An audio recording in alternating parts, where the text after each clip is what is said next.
Mesdames, Messieurs, bonjour, chers amis, bonjour. 31e minute courtois, conditions particulières parce que de temps en temps on doit changer les moyens de communication.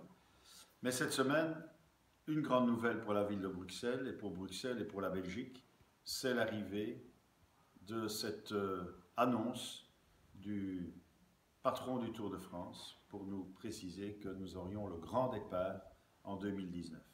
En 2019, pourquoi en 2019? Tout simplement parce que c'est 50 ans après la victoire, la première victoire d'Eddy Merckx au Tour de France. Et c'est en étant dans une tribune de football, en voyant Eddy Merckx, que je me dis, mais il aura 50 ans en 2019, première victoire, il faut fêter ça, pas simplement un gâteau. Il faudrait essayer d'avoir le grand départ. Le grand départ, c'est une semaine du Tour de France à Bruxelles, plus 2 étapes à Bruxelles. Une étape contre la montre et une étape en ligne qui revient à Bruxelles. Ça, c'est l'aspect sportif.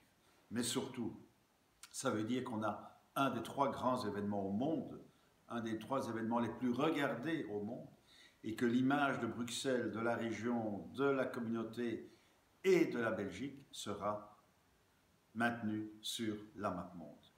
À Utrecht, pour donner des chiffres, en 2015, 1 million de personnes.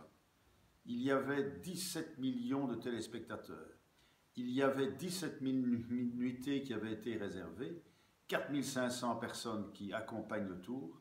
Ça veut dire, au plan économique, pour Utrecht en 2015, au niveau local, 34 millions d'euros de retombées économiques. Alors c'est vrai que ça coûte cher, 5 millions d'euros, nous allons essayer de nous faire aider par d'autres